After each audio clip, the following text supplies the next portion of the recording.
Before we wrap Aquatope up, I want to say a few things. With Christmas quickly approaching, I hope that I delivered a gift to some of you this year in some form, worth just as much as any present wrapped under your tree. I set out for 250 subscribers total on the channel this year. As I write this, we sit at 199, so we'll fall a little short, but that's okay. Your support on my anime content has been the greatest gift of all this Christmas season, and now I want to give back to you with my own gift. Thank you all so much. You have truly changed my life. I'll see you all a couple more times before 2022, where we're going to have a lot of fun. Merry Christmas, everyone, and let's get on with the final review of Aquatope on the White Sand. With last week's finale of the anime, there's only one thing left to do.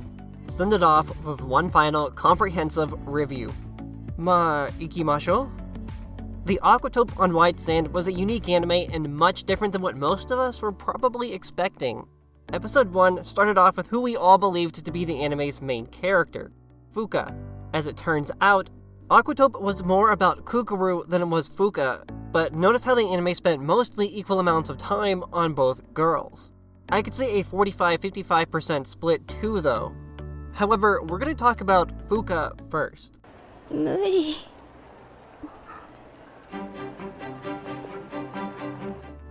Fuka was fleeing from a future that she was afraid of because she didn't know where the future was going to lead her. She was blessed with great looks, extraordinary talent, and a heart that cared about what mattered most, the ones she loved.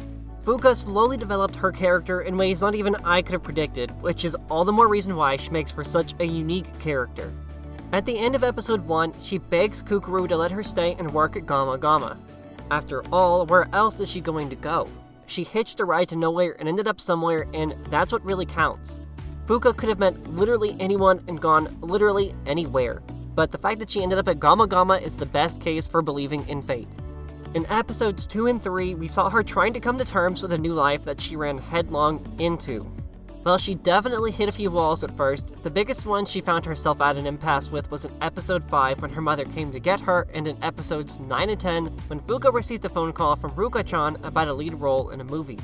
In episodes 4 and 5, the tail end of episode 4, Fuka must either prove her usefulness and talents to her mother, showcasing her maturity as a young woman, or return home to prepare for school in the fall.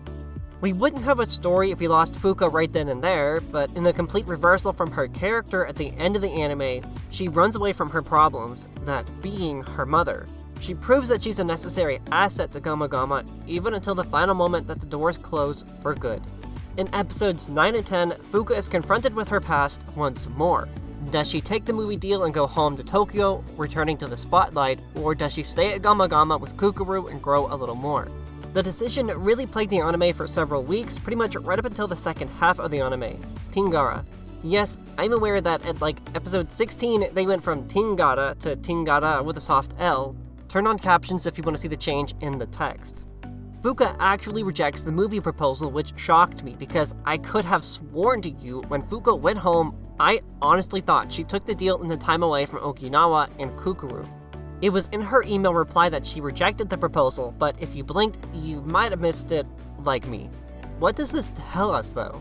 This tells us that Fuka had really grown as a young woman and that she cherished the time she spent with Kukuru and Gama Gama. Now, we fast forward to the Tingara arc where we are reintroduced to Fuka, who finds Kukuru in her usual place, on the beach. It's hard to explain the significance of this event, but the important thing to take away here is the fact that Fuka held a special place in her heart for Kukuru. Reuniting with her not only boosted her morale, but Kukuru's as well. When we get to Kukuru in a minute, we'll go over this a little more. This is when we started to see less of Fuka and more of Kukuru though. Regardless, she still tries to make friends and get along with everyone, starting with Chiyu, whose character development was also incredible. Once we broke into the episode 20s, we really started getting the full picture of Fuka's character. She had grown so much in her time away, but being at Tingara with Kukuru accelerated her growth into a wonderful character. At the start of Aquatope, Fuka was 18, but just before she left for Hawaii, she was 19. We'll come back to this a little later. Finally, we begin to wrap Fuka's part of this up with Kukuru's running away, after the wedding proposal was rejected for the first time. Kukuru had run off without a word, and once Fuka was told of her whereabouts, she headed straight for the door to go find Kukuru. She ends up being at the back of the line during the hatching of the sea turtles as she gets Kukuru to finally realize she's not as alone as she thinks sometimes. Life gets tough, but Fuka lets her know she was always there. This finally concludes Fuka's story with her newfound desire to protect the marine life. After running away from what was her damaged dream, she found a new love in the animals and marine life, putting into motion a new dream. As she eventually packs up for Hawaii, we get to see her blue suitcase one last time. Mentioned last week, this is symbolic to Fuka because it represents a new beginning, a new chapter in her life. When Fuka returns, it's apparent she's grown a lot in her time away, her studies in Hawaii. At this point, she's at least 21. I mentioned her age to prove that her new dream was Kukuru from the start.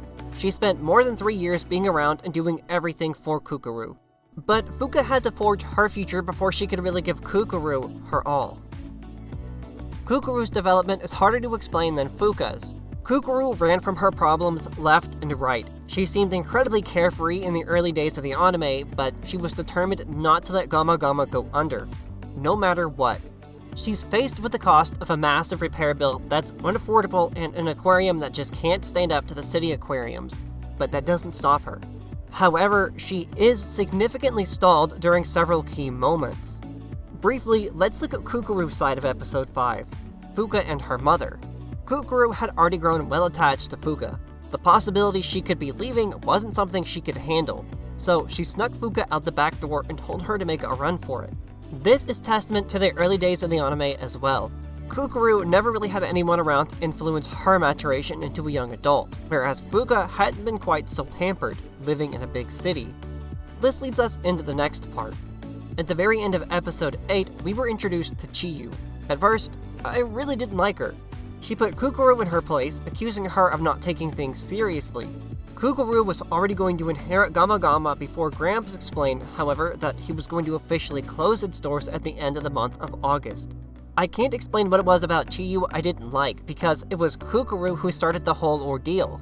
She treated Chiyu like dirt and acted like she knew everything there was to know, but Chiyu just wanted some hands-on training. There was no place for the toxicity that Kukuru had towards Chiyu. Not even Fuka could tame those waters. Now, fast forward to the typhoon in episode 12, it's clear that at halfway through, Kukuru has not learned how to handle situations that are out of her control. It's understandable that the last thing she has to remember her parents by is Gama Gama, and a typhoon slamming right into the place wasn't at all what she wanted. Seeing everything you've worked hard for come crashing down around you is hard to handle. Kukuru understood that better than anyone. Even when her initial proposal for the weddings at Tingara was requested to be revised, she still reverted back to her old self, running away from her problems again. It wasn't until Fuka came and got her that she realized she couldn't keep running away from the things that bothered her. In episode 13, Kukuru began a new journey, without Fuka at first, plunging Kukuru into something she wasn't aware would cost her if she wasn't prepared. Throughout much of episodes 13 through 19, Kukuru was subjected to "you can do better" by the assistant director, and while it may seem like he wasn't being fair to Kukuru, that's where we would have it wrong. Kukuru could really drift if she was left untethered, but she needed to grow and she needed someone to be tough on her. Her childish nature at times wasn't all bad, but there were times she needed to be an adult too. It was no secret, Fuka was Kukuru's anchor.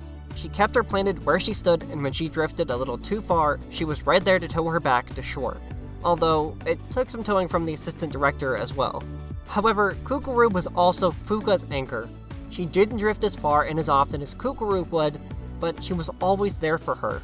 After a little heart-to-heart in the very beginning of the anime. When she went to the airport to see Fuka off for the second time, she kept her composure. In fact, both girls did. Fuka had to follow her heart. This was one of the best scenes throughout Aquatope simply because it depicts just how much Kukuru has grown. It took another perspective, but she was able to finally reach deep inside herself and find the courage to put her best foot forward. Out of Fuka and Kukuru, Kukuru was definitely the most childish, but it was part of what made Kukuru, Kukuru. It was in her nature and what made her such a unique character, because you never knew what was going on inside of her head, but Fuka did, making these two girls something much greater than friends. Aquatope came together to create a story of friendship, putting your heart into your work, and never giving up on your dreams. The Aquatope on White Sand was referencing the final episode the entire time, and no one even knew what was going on until the announcement of the Aquatope project in episode 23.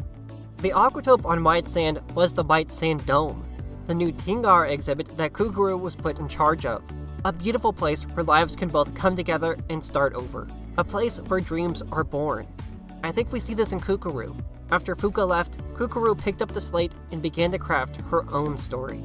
Everyone had a dream they wanted to achieve in some way, and that's exactly what they did. There was no lack of magic to be had, though.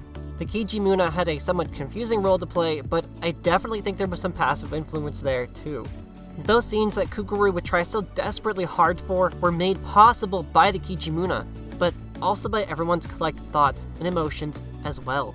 And finally, to conclude the final review of the Aquatope on White Sand, I need to briefly discuss Fuka and Kukuru's names. Most names in Japan are written with kanji, typically last names, but some first names too. Each kanji character represents a different word, different meaning. So when Kukuru was surprised to discover that Fuka's name, Miyazawa, meant snow, Yuki, she pretty much explained the reasoning behind each of their names and how they tie into the story. The snow that flutters on a sunny day. I think this refers to the Kume no Sakura, which produces white flowers. Likely, Fuka is referencing them blowing in the wind. You understand the symbolism there. Furthermore, Kukuru's name, Misakino, means ocean, coast, beach, hence her blue hair. Kukuru started off chaotic like waves on the ocean, but Fuka remained calm and serene, such as flowers are. Finally, Fuka says what I believe to be kokoro, which usually means heart, but can also be translated as spirit. In this case, seems to have meant soul. Heart and soul. Two very fitting themes. Everything about Aquatope came together to create a marvelous display of hard work, not too hard as we saw when Kukuru suffered burnout. There has to be a healthy balance between work and play, friendship, and never giving up on your dreams. The dream Kukuru was chasing all along wasn't Gama Gama, it was Fuka. She just didn't know it yet. Fuka admitted her dream was over, but she began a new one with Kukuru, who was also her dream.